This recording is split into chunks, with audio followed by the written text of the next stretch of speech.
Kansas River at Salida, Colorado is the 77-mile boat race. They have all kinds of craft, kayaks and rubber rafts of all sizes and shapes.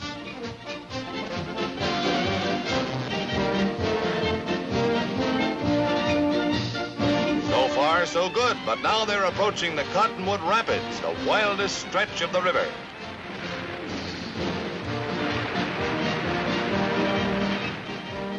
"11 boats started the whitewater race that's quite a nautical fixture in these parts. But there weren't 11 at the finish line, not by a long shot.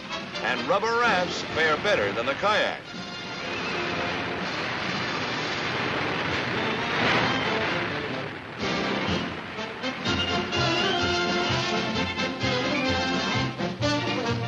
When they see what the winner received, well, all I can say is some guys will be sorry they missed the boat.